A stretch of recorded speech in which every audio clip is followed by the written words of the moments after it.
And finally, I think we are now live, which gives us some fun today.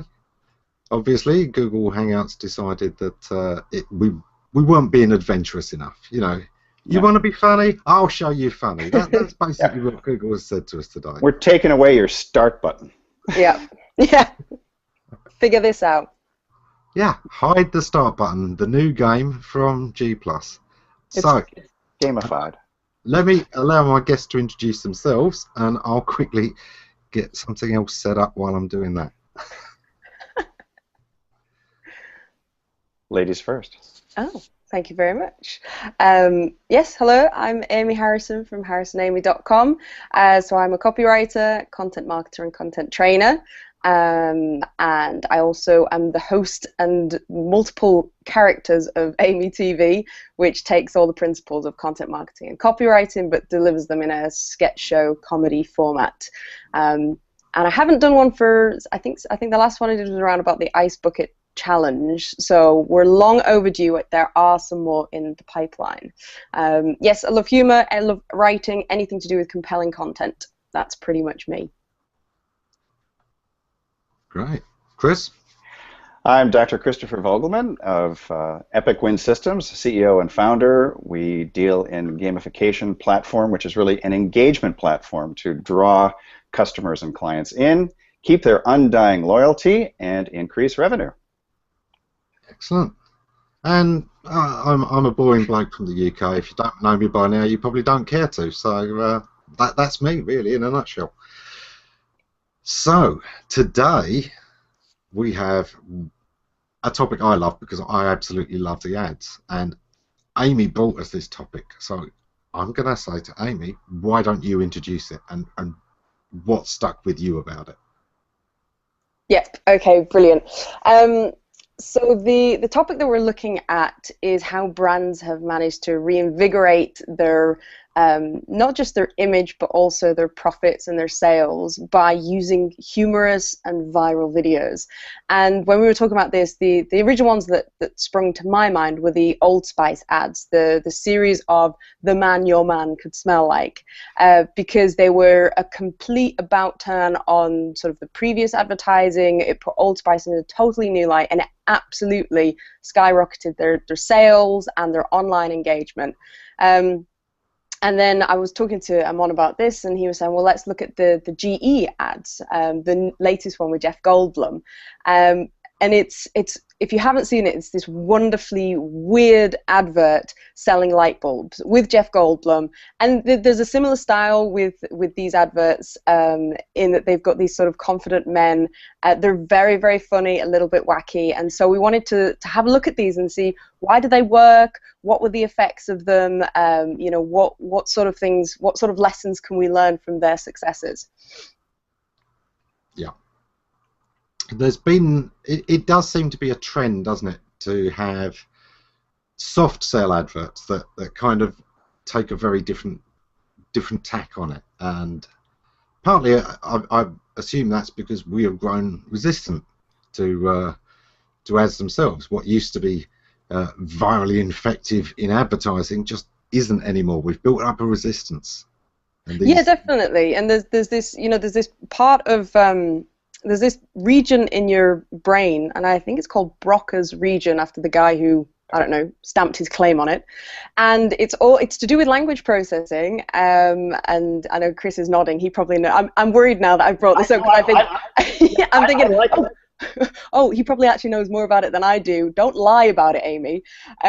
But this region of your brain, it does exactly that. Like, it loves playful things and it loves new things. And basically, if we see something, if we see a message too many times, this region of your brain goes, you've seen that, you know it, ignore it, because it's not new and it's not fun and it's not interesting. And I think there's so many adverts like that where we just think, same old format, I get it, brand name, you know, different brand name, different product, same setup, I can go about my business. Yeah. Did I get that kind of right, Chris? Yeah, because, and you're really looking at something that you want that part of your brain to be stimulated by dopamine. You want the surprise, the delight, the excitement. Yeah. And so very neurochemical kind of thing. Yeah, it's that suspense element. Where's this going? that makes us pay so much more attention, and therefore the message goes in deeper.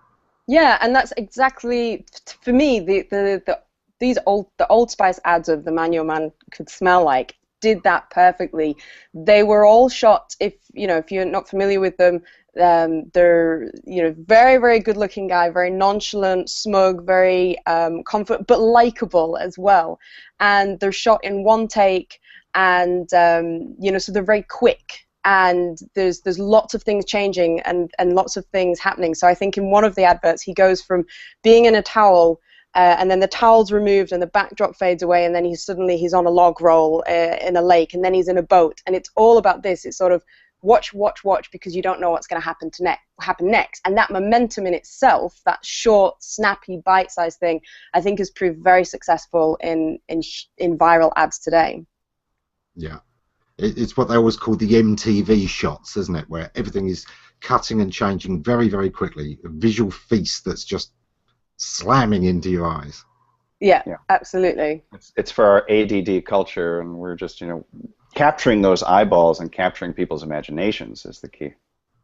Yeah, and the other thing that I loved about the Old Spice ads is that I was reading a bit about the agency that did them. And they were saying, I think it got to about 2006, and Old Spice they were sort of struggling with sales, and they wanted a new tact. And the agency said they took a perceived weakness, this 70-year-old brand. How do we turn this into a strength? And then, so they looked at it and they thought, well, this, 70 years of experience, that is someone that can teach you about masculinity and teach you about being a man. And this is why they're so over the top. It's all about, the guy opens, I think, on the first advert with, look at me, and he's talking to the lady as well. This was the other thing, is because they found out that more than half of body wash purchases were made by women. So they wanted an advert that would appeal to women and to men. So yeah, so it opens up with, look at me, look at your man, look at me, look at your man, now back to me. Is he as good looking as me? No, he's not. But it's playful and it's fun, and it's basically this guy saying, this is what a man should do, and this is what your man could be like if he uses this body wash. Right. Yeah. The Old Spice. You've got that added element of playing on male insecurity. Yeah, I mean, I love the bit. There's one where he says something like, do you want a man who can bake you a gourmet cake in the kitchen of your dreams? And while he's walking through the kitchen, in the kitchen of your dreams that he built with his own hands.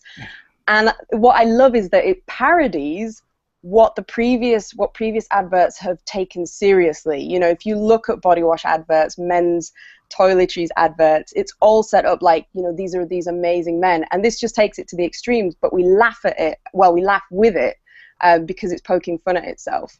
And while we're laughing, our defenses go down too. Yeah, we're much more receptive to the message because we're not seeing it as a sales message. We're seeing it as an entertainment message, and that was one of the key factors of the advertising agency, is that they were saying, if we're going to do something that's entertaining, we need to entertain the hell out of people, and they did that really well.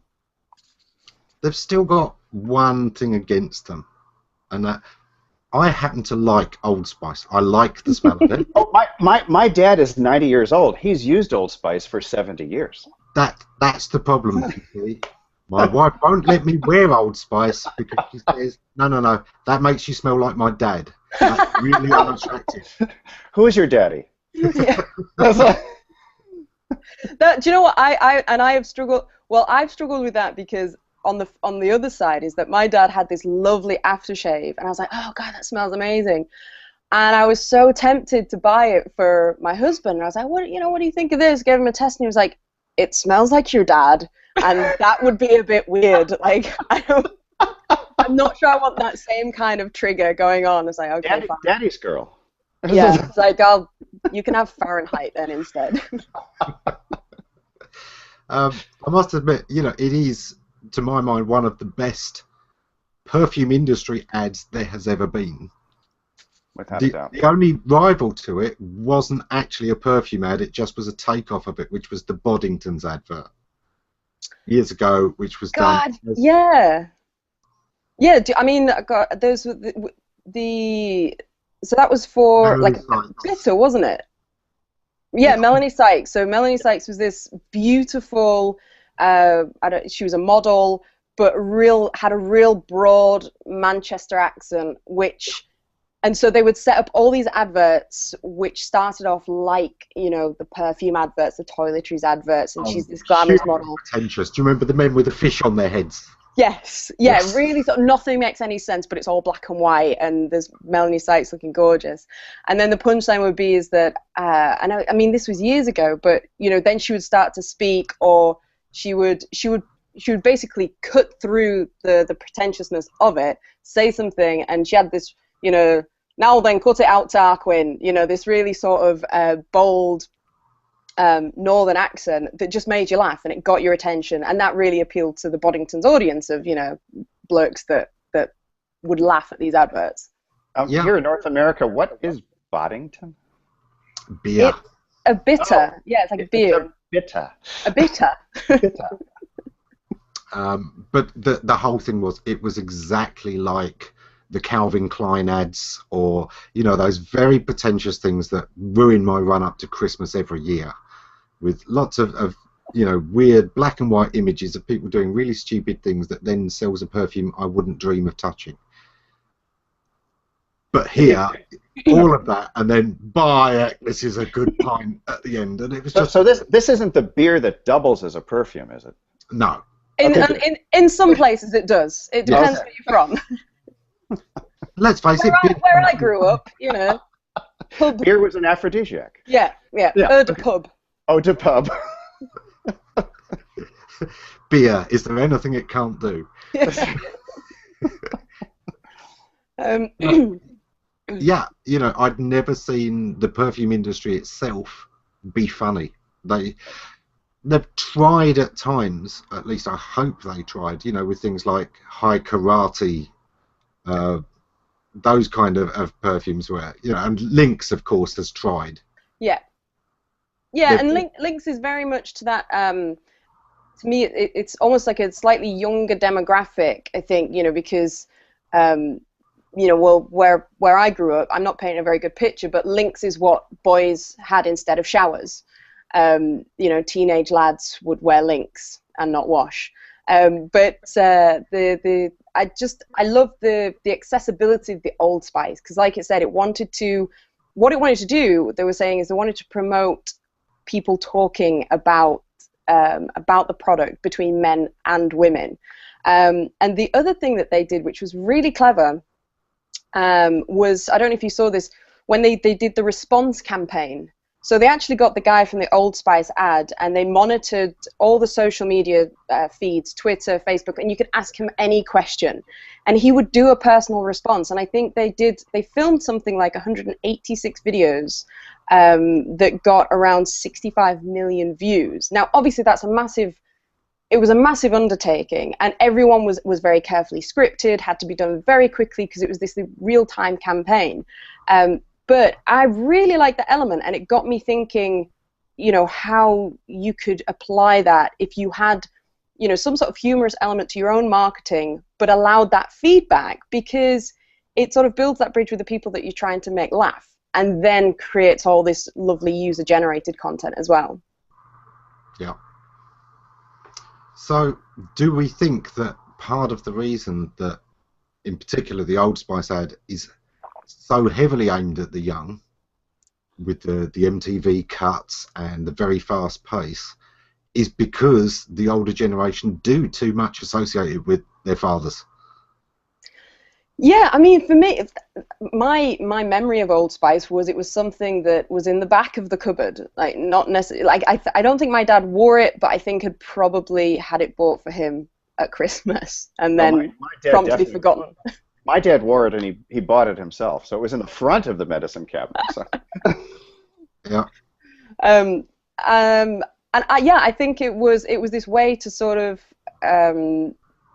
just compete directly with it, almost kill its old image. Yeah. Not taking itself too seriously.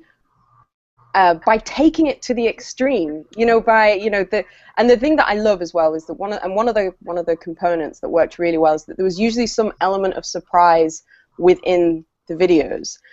Like what I watched one of the responses, and you know, he's talking about something, and in the one hand he's got this is the Old Spice body wash, and in this hand I'm holding an antique Babylonian scroll, and it catches you off guard, and it's the comedy's so well done because it's so bizarre and yet funny, you know, that it prompts that little laugh out of you, and it takes a risk as well, because some of these ideas, I'm sure, on paper must have just looked bizarre. Yeah. Yeah, mind you, all comedy is a risk, isn't it? There is an inherent risk in all comedy, whether it's, you know, a stand-up, even with the same material you've run 100 times before. This audience could be different. Absolutely. Yeah, and I suppose that's because you know, like we were saying with the, you know, we're trying to activate the mind, we're trying to get people's attention, and so one of the ways of doing that is I need to try and do something new. Well, if you're doing something new, that's always a risk, and I suppose we're reluctant to do it because it goes back to, you know, when we were cave people and trying to keep ourselves alive. Do you want to be the first person that goes into the jungle and sees if it's safe, or do you want to sort of, you know, hang back and see who gets eaten, you know?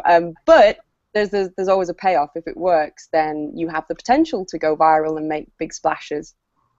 Yeah, I mean, a sacrificial tribal member is always good. Yeah, always have one of those handy to taste your meals and just walk in front of you. Exactly. That's always the advice these days. You know, build your tribe. That's why. Now you understand it. Plenty of people to sacrifice. Yeah, sacrifice all you want. We'll make more. Yeah.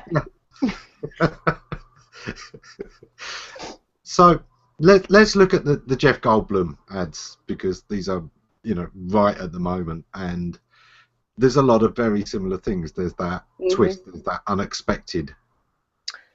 Yeah, and it's so I think, is there just the one out at the moment? I don't know if it's, I've only seen the one. Is there just one? Or is there a number? I think there are 3. I've seen 2. Oh, okay. So the one that I've seen is on the similar lines as the Old Spice ad, but what I love about this, which I think is really fun, is that it's selling a light bulb. So it's not selling, like, you know, you can smell, you know, your man can smell like me or whatever. This is a light bulb. This is, you know, your everyday purchase. It's a very, you know, it's so common. But what Jeff Goldblum is saying, and the way that it's set up is really well done, is like, you know, how do you think I've had such a successful life? The answer might surprise you. It's great lighting. And there's this great bit within like the first few seconds where he says, you know, if you don't believe me, and he dims the lighting, and there's a close-up on his face, and it's obviously another actor, but it looks like Jeff Goldblum, all haggard and not as attractive as he is. So that sort of sets the premise of it, is that if you have good lighting, your life will be successful. You will, and he's got like a silk sort of dressing gown on with his face on the back, and he, and it's just, again, it's just that extreme of this weirdly excessive lifestyle that is created by having the right light bulb, and I think the concept of that is very funny, and there's so much potential for comedy there. Yeah. You know, buy this light bulb, you'll have a very bright future. Yeah. Well, and yeah. One of the things I like, I mean, I love the fact that, you know, you first see him playing the piano, and then it zooms back, and he's in a pool. He's got a piano in his pool. Yeah, and like you say, and there's room for one more as he's playing his romantic music.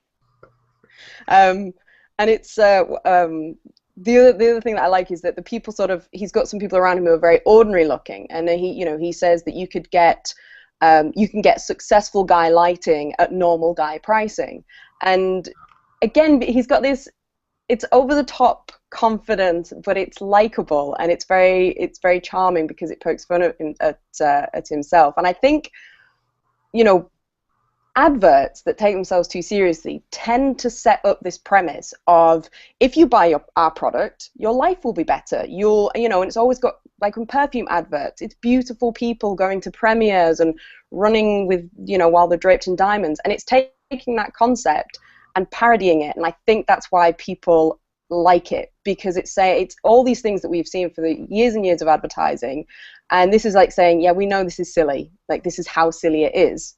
and yet it manages to make sales as well. So there's something very funny about that. Well, and there's be extreme, be outrageous, and then you'll be able to capture people's attention. Yeah. But what's really interesting about the Jeff Goldblum ones is it uses archetypes more. It gives us an instant archetype. I mean, he might as well be Hugh Hefner at the start. There is that instant thing with the silk robes, with bunnies. Where are the bunnies? Yeah. And of course, we are in a time where there is a backlash against that kind of thing. You know, the 70s and 80s icons.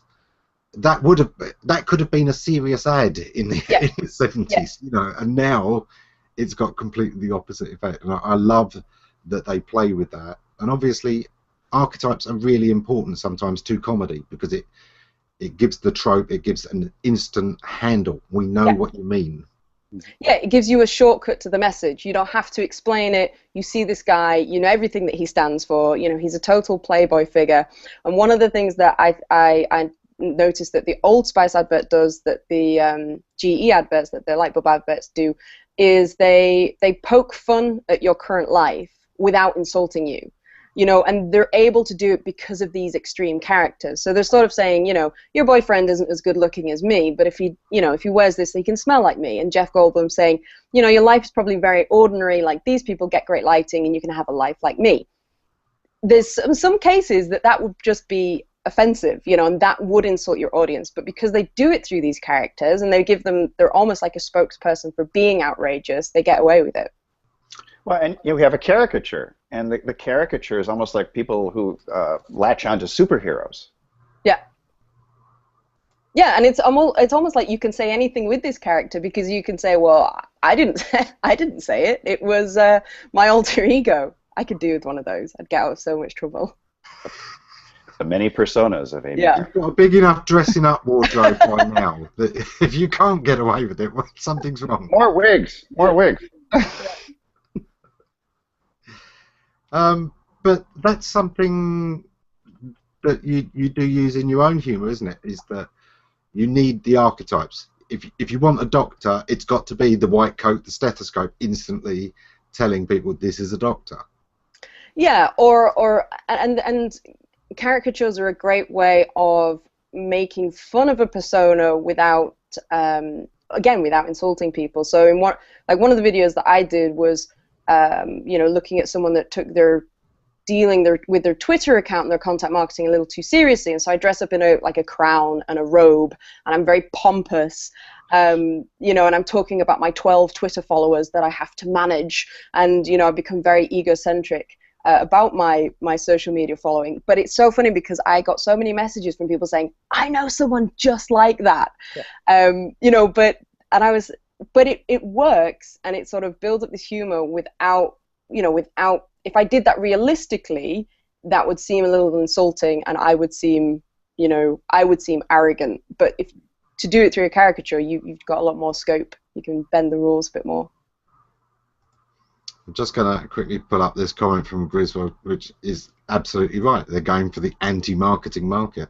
This push back against the archetypes we were given for a long, long time, especially I'd say even more so with the Old Spice ad, because it really was going completely away from the mould, breaking all of the rules that we know as rules, even though the real rules were in there. Yeah, and they're going for entertainment marketing. I mean, when would you ever, you know, okay, maybe before the internet, but when would you say, okay, I'd love to just sit down and watch half an hour of adverts? You know, that would be, you know, come on, let's all get together. But if you get together, you would say, have you seen the Old Spice ads? And if you go, you can find video lists of them. I mean, I was watching them and spent a good 20 minutes, and they're brilliant because I would watch them for their content alone. Now, I wouldn't necessarily go out and buy Old Spice, but it did absolutely transform their sales. I think it increased them by about 125%. It just through the roof. The half hour of ads you just mentioned triggered something in me. In 1967, I was 9 years old in Germany. Before the evening television started, they had a full half hour of commercials with little cartoon characters called Heinzelmännchen. and everybody watched the cartoons and the ads for a full half hour before the evening programming. But they were very engaging for the 1960s. Yeah. Yeah, and I think that's the way it's going. I think that, you know, if you've got something to sell or promote or offer, or if you want people to listen, you've got to look at popular content. You've got to look at, you know, why do people read? Why does everyone flock to? I want to say 50 Shades of Grey. I haven't read it, and maybe that's not the best idea for your marketing. But you know, people will queue around the block for books, to watch films, to read comic books, and I think that you can learn so much from what people actively want to consume as content, and I think that's the way more advertisers are going. You know, how do we create something that people would watch anyway? Yeah, and it is one of those rare things that it's often only sort of once a year that there is an ad that you actually want to come on. You want to see that ad again. And you know, the reasons for that can be all kinds. A lot of people felt like that about the Levi's 501 ad with the guy getting undressed in the laundromat to wash his jeans. Yeah, that was. I mean, the plot, the characters were just amazing for that one. It was really deep. More looking forward to that ad than the men for some reason. I think they empathise with the chore of doing the laundry, probably. That's obviously what it is. Yeah. You know, they were waiting for shots of detergent, and that's what really got them going. They were looking for the guys like, get out the way, the washing machine, put your clothes back on. I need some suds. Yeah. Yeah, that'll never come out in a 40-degree wash. You need to boil that stain. Did they have 40-degree washes back then? I'm not sure they went that low. I have no idea. I don't even know what. I mean, I just put it on E. We have a setting on our washing machine that's E. I don't even know what it is. It's everything. It's just everything. Yeah. I just hope it washes. Is the next one over by gum? Is it a northern washing machine? It's a Yorkshire washing machine. Yeah. And everything's in cold water to save money. Of course, the filter's made of brass. Yeah, and you're not allowed to heat it up. You just have to put a jumper on it. Now we've just completely lost everyone outside the UK. I was going to say, I mean, I'm hearing 40 degrees. I'm thinking Fahrenheit. That's cold water, and then. That's it. I always forget when like talking to people, and I've got friends in Texas, and they'll say, yeah, you know, it reached 100 degrees today. I'm like, how are you not setting on fire? Like, what? How is this not being reported around the world? Your blood must be boiling. And then I do the switch, and it all makes a bit more sense. Still uncomfortable, but nevertheless. Yes. We used to have our weather given to us in both temperatures for a while. In the sort of 80s, they'd give you both, and then that just stopped. Yeah. Well, in the 70s in the United States, we were switching to metric, and you'd see miles and kilometers, and they were trying to do the Celsius Fahrenheit thing, and that just died. E is for excellent. Okay. Excellent. Maggie's got the answer for you. That's it. That must be it. It seems to work. Another, I don't know if you saw these, but another viral video that did really well was the Dollar Shave Club. Have you seen that one? I've heard of them. I haven't seen them. So it's a very short advert. It's very similar to the Old Spice in that it's shot in one take, and it is all done to camera with the guy who is the founder of the Dollar Shave Club. So if you're not familiar, Dollar Shave, you pay $1 a month and they post razors to your door. Really simple concept, but the video is what pretty much launched this company overnight. And again, he's very confident, he's very charming, and they wanted the biggest punchline at the start. And what they did with the script is that they sort of had their branding messages, then they built the jokes on top. And I think in the first line, he says like, you can get our blades for $1. Are they any good? No. And then he leaves his office and points to a poster and he says, our blades are beeping with an F, effing great. And there's a big poster on the wall that says this with it beeped out. And that sets the tone because it tells you this is going to be different. This is going to be sort of kind of, a little bit not aggressive, but a bit more masculine than we're sort of expecting from like a soft sell advert. And then it just goes from there. But it's, and again, it pokes fun at, you know, this, like our desire for shave technology. Like one of the lines he says is, you know, you don't need a vibrating handle and a backlight and 10 blades.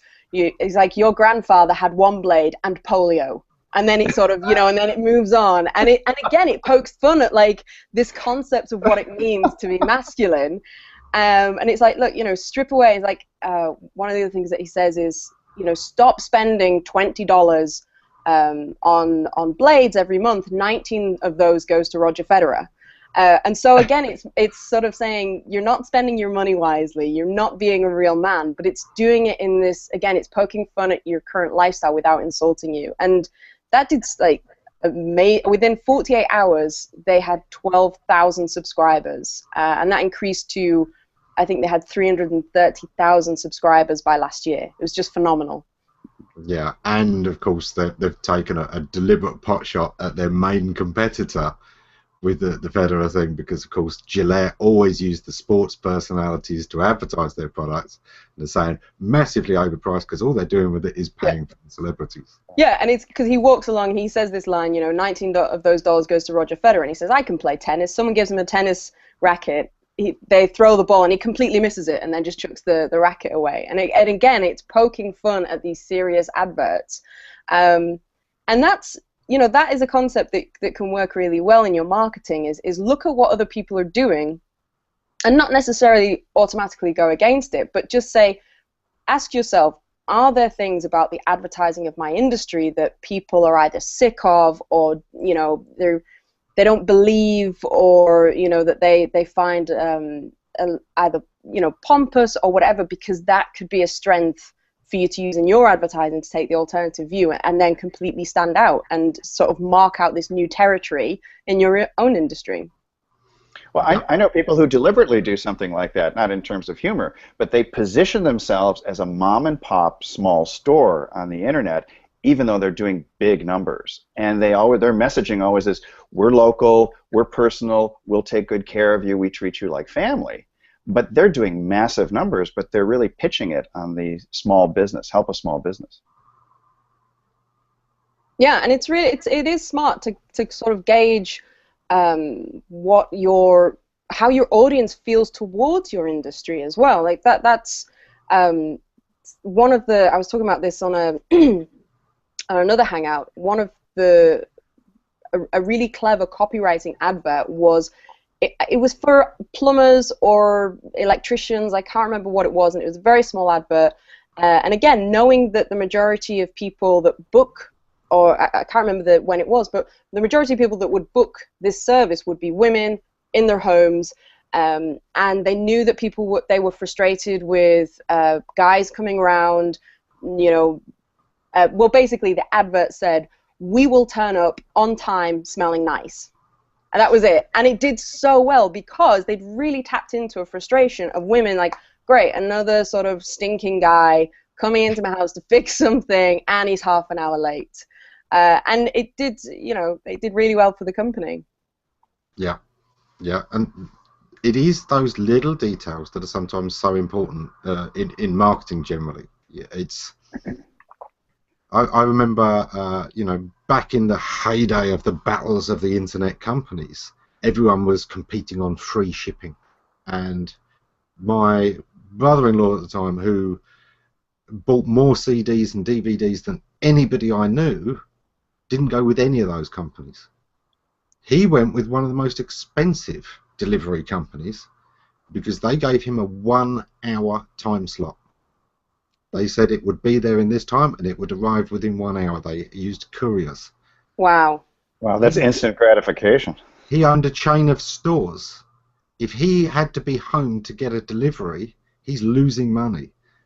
So what he needed was something that could turn up in the lunch break, or that if he has to take an hour, he can book an hour and he knows it's done in an hour and he can get back to work. And well, so, and that's so clever because it does two things. It gives control to your customer. It makes them feel like they are, you know, you are really serving them. and I can't remember what the second thing was, but it was really clever. It'll come to me. Oh no, that was it. It tapped into what the customer thought was more valuable, and this, it could be a scary question to ask your customers, but it might be worth doing, to say, look, okay, whether you are a copywriter or whether you're a marketer, to say to people, what do you not like about the industry? Like, what puts you off, or what do you not like about engaging with SEO experts? Because it could be something that would be very simple for you to deal with that objection and put yourself forward as someone very different. Yes, absolutely. And that is coming back again to the core of the code here. The code is to be different, to stand out, and differentiation is always, it's the first thing I look for with any client I ever take on. What's your unique selling position? If you don't have one, we're not going to work together. We're going to need that, because if you don't have something that makes you different, don't think SEO is going to do it. Don't think marketing dollars are going to do it. You've got to have that difference in the first place. Yeah, and it's exactly the same with copywriting. With copywriting clients, is that sometimes you have to turn people away that think copywriting is going to be the magic button. But you have to have a great product, and you have to have a unique story to tell. Now, that doesn't mean that what you do has to be totally, not to say totally unique, but as in something that no one's ever done before, because I know that a lot of people get hung up on this idea of being unique, thinking, but I'm an accountant, they're an accountant, what am I the accountant that does my taxes on my head? How can I be? And it's not about being different in that way, but having a different story and being distinct and standing out. Yeah, absolutely. Not following others too closely, and also knowing how everyone else is marketing, and knowing what annoys people about that. What's the mistruth there? It's little things like, there's that wonderful scene in the movie Falling Down where he's in the burger place. What's wrong with this picture? Look, there's your burger up there. It's big, it's fluffy, it looks great. Here's this little flat thing I've got. But we all instantly went, my God, yeah, that's how I feel. Find that thing. Yeah, and they've done videos of I was watching someone that would go and order fast food, and then would take it back and say that, but this is what it looks like on the picture. Can you make mine look like that? And some of them would say, oh no, that's just the way it is. But again, it sort of highlights, we all understand that, we all know, and yet that advertising, we're so used to it. These big juicy burgers, the sort of the toppings that float and sort of are all bouncy, and then you get it and it's all sort of crammed up. I mean, I think the fast food restaurant that can do something with that, in the way that Old Spice has, and if you can manage to turn like squash mushed up fast food into a strength, that's it. Perfect. A new chain. It'll be called Fluffy Burger. Yeah. But yeah, it's one of those things. I knew somebody years ago who worked in the food photographing industry, and I mean, their makeup artists beat any special effects ones you've ever heard of. The number of times, there's some of these companies, they paint raw food. Oh my God. It's painted to look cooked, but it never was. So I feel so sorry for like the burgers now. I just feel like, just leave me alone. Just how many times are we gonna have to do this? Do I have to jump in the pool again? Yeah, stop putting lipstick on me. Yeah. No, something that I did want to mention is because there's and I recommend, if you haven't seen either the Old Spice, Dollar Shave, or the GE ads, do go and look at them and just try and pick out what it is that's so entertaining, if you like them or if you don't. But there are a couple of, and I'd be curious to see if you've ever seen anything like this, but there are some campaigns that have gone very wrong using humor. One of the ones that I tend to talk about, it wasn't a video, and it was a few years ago. I think it came out in 2009, and it was by Bacardi, and it was ahead of the summer. and it was selling like whatever their alco pops are. So not necessarily the spirit, but like the fruity, fizzy drinks. So their target market is, you know, sort of women, sort of in their 20s, early 30s, and they did a whole campaign. So not just one advert, and it was printed brochures, and it was online interactive adverts. And it talks about, you know, if you want to be popular this summer, if you want to have the best summer ever and be really, you know, get all loads of attention at parties, then the hottest accessory to have this summer is an ugly girlfriend. And they didn't stop there. They developed this campaign. They had models dressed up as, like, you know, as like ugly girls. There was your summer pool party ugly girlfriend, your barbecue, you had a different ugly girlfriend for each one, and it absolutely bombed. And you know that at some point, you know, like, I mean, I don't know, in that room I'm guessing there's some guys going, "This is amazing. This is going to be so funny. They'll love it." And it's like, you're appealing to women, and you're telling them to go and get an ugly girlfriend. So they shelved it, but then just recently social media found it again and sort of kicked it all up and got the discussion going. And it's just a great example of what not to do. Like, you might find it funny and we laugh about it, but boy, is that going to insult some people. Yeah. That was clearly done by a whole room full of men. I think so, yeah. Yeah, something they'd found hilarious while out drinking to celebrate the campaign the night before. Yeah. Really didn't work. Yeah, you can imagine, like, oh, what they need is like someone who's like not as good looking as them, like the ugly girlfriend. That's amazing. This is gonna make us millions. And then they probably promptly got we're fired. gonna create a lot of buzz while we're buzzed. Yeah. So, Yeah. So we've looked at, you know, the risks of funny, and there certainly are. You know, you've got to assume that half your jokes won't work. A lot of comedians, they've got a very fast patter because they can get 3 jokes in fast, and you'll laugh at one of them, and what you'll remember is, he was really fast and I laughed. Yeah, and that's again, that's like the momentum with the, when you look at the Dollar Shave, you know, look at these adverts we've talked about. It's the same thing. They are crammed full, with lots of little jokes. So you might not get 1 or 2, but you'll maybe get a 3rd one, and that's what you'll remember. And what's nice about that is, because of the pace and momentum, is that you're more likely to watch it again, and then you might pick up on something else that you missed and that gets you laughing. So it gives them more depth. Yeah, and it also reminds me sort of the mania of Robin Williams, where he could just go on and on and on and on, and people would pick up on that because they might pick out one little thing of 5 things that he said. Yeah. Yeah. You've got to be very brave to be a slow comedian. With like just 5 jokes for an hour. Glacial comedy.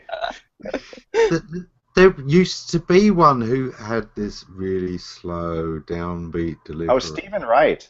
Exactly. Loved him. Yeah, Stephen Wright is like, I plan to live forever. So far, so good. Yeah.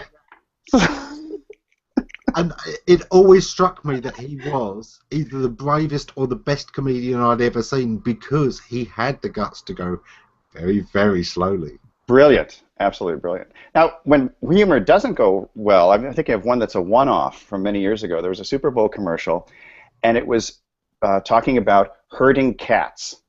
And you had these cowboys that were running around, and they CGI'd all these cats, and they were everywhere, and they were gathering all the cats together. And it was really funny in terms of a meme, in terms of the visual. It really got people's attention. But nobody ever knew what the brand was. Yeah. It was EDS. It was a software company. But so you had this wonderful, funny thing, but just never connected to the brand. Yeah, and I think that's something like the Old Spice. You can't not know it's Old Spice. You know, they do it clever because the comedy is so closely connected to the brand.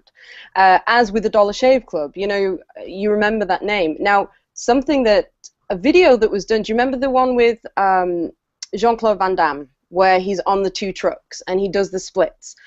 And I think I actually wrote that to Amon, and I was saying, oh, you know, we could look at this one. And I said, I think that's for, and I was like, is it Honda?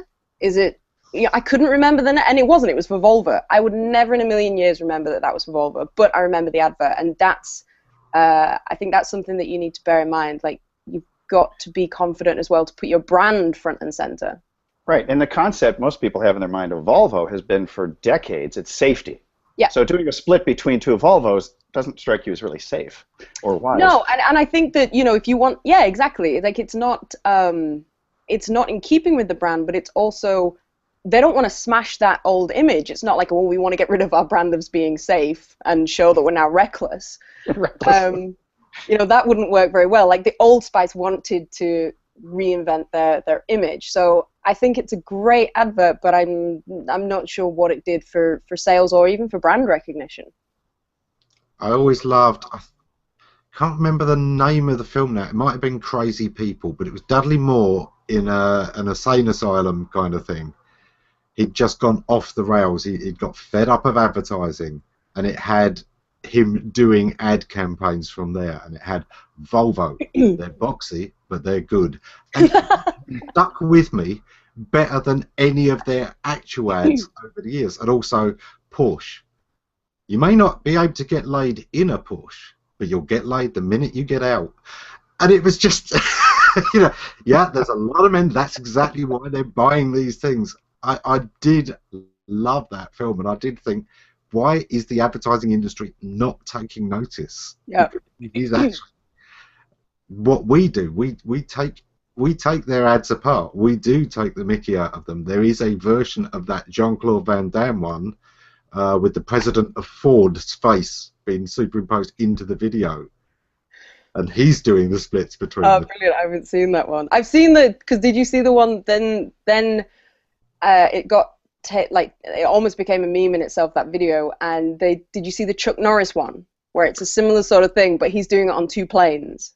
Yeah. Which I think is brilliant. Like, I love the Chuck Norris memes. That's a whole other game. Like, they're just brilliant. And then there was an actor who got, I don't know if it was Channing Tatum, but like a very good-looking sort of beefy guy, and he got his friends while he was filming, while he was on set, and they had like two crates on wheels, that you would sort of move things around, and he was just stood on them doing his own version, and then absolutely stuffs it and falls off at the end. But this went on for quite a while, but people weren't talking about the brand. They were talking about, how many different versions of this splits on a, something or other can we do. Yeah. Which brings us back to, that thing again. One of the real successes of memes is that you can personally identify with it and adapt it to you. That there is something here that you can make a personal joke about, or that you can apply to yourself personally. That personal connection is so important, isn't it? Yeah, and I think that's why the Old Spice, with their response campaign, because he was giving personal responses to people who were asking him questions, and they were very clever with the way that they did it. So they began with influencers. So he answered like questions by Ellen DeGeneres and Perez Hilton, first of all, to get the buzz about it. But it got that, it gave people that option to think, okay, what can I write to the Old Spice guy, that sort of puts my personality into the brand? And then, how would you feel if you got a response? It would be, you just laugh so much, and then you're going to go and tell your friends about it. Yeah. And Twitter has made this live humor a lot more important, because some of the things that really do stick with us these days are when the brands can laugh at themselves or tease each other. Yeah. Yeah, and you see that if there's been a few brands where they've tried to do live Q&A sessions, and the brands that can make fun of themselves and they do that really well, because they can bat off criticism by making a joke out of it. The brands and the businesses, and I can't think of anything off the top of my head, but they've done it where they've tried to be serious, and they've got absolutely slammed, because people are just very, very funny and can be creatively horrible towards your brand on Twitter. I think like things like McDonald's, they ran like a hashtag campaign that went really bad. Yeah. It was supposed to promote like your McDonald's experiences, and all people did was just write in funny things that were terrible about McDonald's. Yeah, which it's going to happen. If you take yourself too seriously, you're going to get more and more of it. But one of the things that I noticed in adverts was that these are starting to come in. We do every now and again see a sniping advert at a competitor. Dollar Shave is a subtle version. A much more blatant version was Jaguar's answer to the Mercedes advert. Now, I've not Mercedes had seen an that advert one. with a chicken, and he's moving this chicken all over the place, and of course its head is staying still. And you've got this side, it's moving this chicken. And then there is another version of the ad where the guy walks off with the chicken. Suddenly there's this flurry of feathers, and it's just got Jaguar. Brilliant. That's so clever.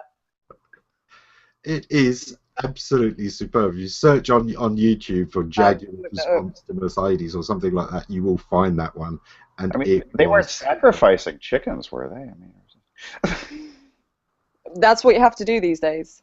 Oh, yeah, apparently. Lambs, goats, chickens, whatever it takes to get Google to work. Yeah. I think one of the core things there is, be realistic, understand the jokes that your audience are making about you and about your competitors, roll with it, because if you can show that you get it too, that's the ultimate piece of we're like you, we get you, we're tribe. Yeah, builds empathy, builds rapport, lowers resistance. It shows personality, all of this like, know, trust factor, all these great things that make people feel good about a brand. They're the same things that make us feel good about the people that we hang out with, because these are people who share our jokes, they share our views. And if you can do that, about your own industry, there's huge potential to come up with some marketing that's really different and gets people on board. Yeah. And that's one of the things, you have that group of friends where one of them's got a nickname that refers to one specific incident, and you all know it, and it identifies your in-group. What was yours? I didn't have one, but my God, we had some teachers with one. Yeah, I won't explain to you why one of our teachers was called Woody Allen, but his surname was Allen. I'm not sure I want to know. I'm hoping he just looked like him. This was long before Toy Story, right? Oh, yeah. That's not the Woody. Okay. It might have been because he had a peg leg or something like that, Yeah. There was a reason. But yeah, humour that identifies with the audience, that has that shared experience thing is so important. We've all had, the ads that are supposed to be aspirational. You're supposed to want to be like this person. So what Old Spice did that was brilliant is they actually took that and turned that into the joke. They were now taking the mickey out of everyone who does inspirational advertising. Yeah, and I remember, like, as a teenage girl, I used to hate, because I struggled with my skin, like most teenagers do. And so you'd get all these adverts for spot cream and whatever, and these girls would just, wipe this stuff over their face, and it would all disappear. But also, they were all gorgeous girls as well. And it's like, okay, I can use that. It's probably going to turn my skin red because I'll be allergic to it. I'm still not going to look like her. I'm still not going to get invited to those parties. Like, it's just some stuff in a bottle. And this has always frustrated me with adverts and made me laugh at adverts. And so it's so nice to see the industries cottoning onto that and taking advantage of it.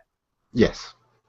Yes, I love the ones that do the little quirky things, and most especially the ones that do that in a way that takes the mickey out of themselves, that realise, you know what, as marketers, we're a pretty pretentious bunch sometimes. We think that we can just push all these buttons on you every time and you're just going to take it. Yeah. The Old Spice ad, to me, is kind of, it's almost the same meme as I don't always do whatever it is, but when I do, I don't always wear aftershave, but when I do, I wear Old Spice. It's got that kind of vibe to it, hasn't it? Yeah, was that and the other one, is it the most interesting man in the world? Yes. Love those series of adverts. And again, it's got this very sort of confident but charming man that is poking fun at the idea of masculinity, and it just works really well. Yeah, his 2 cents worth are actually $32 and change. Yeah.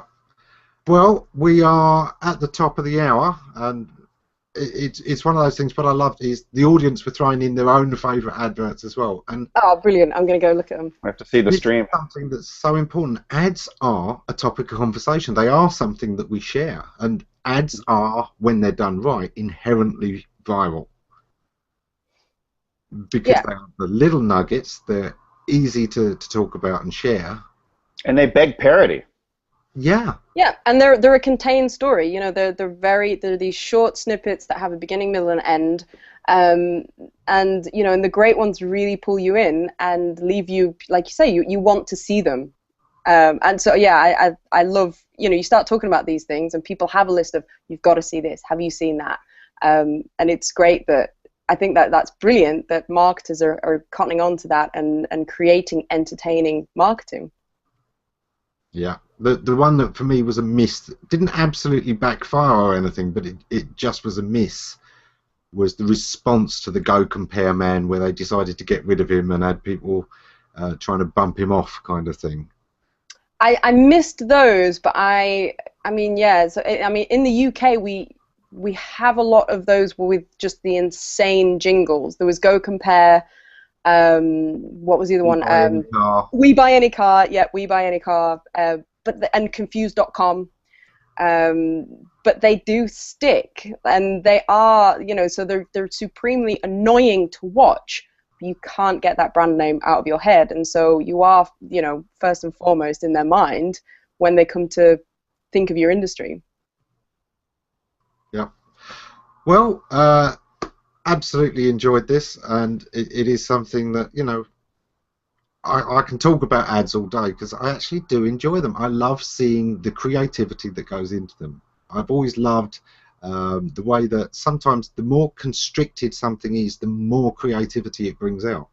Whether that's limericks or haiku poetry, sometimes the real constraints are just what is the gift. Yeah. So, what are you up to for the coming week, where people can catch you, or what are you up to in the near future, Amy?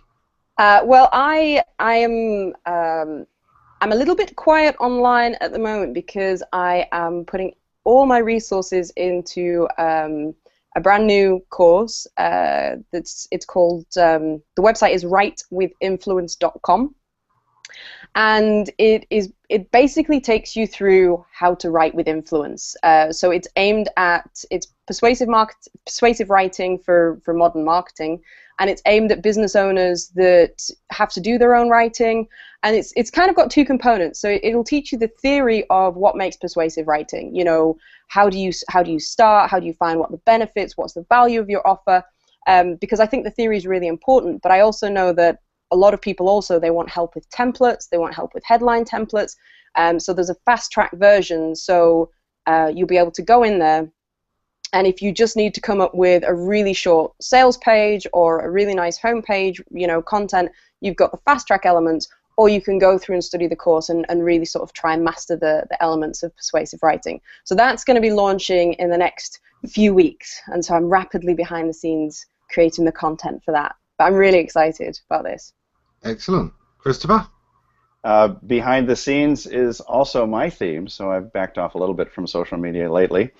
We're actually working on a gamification course, which is basically game-based marketing, taking the motivational triggers that make games so addictive and layering them into non-game situations. It'll be an online video course with workbooks and a number of different things. So that's being worked on behind the scenes right now, as well as the software platform for Epic Win Systems.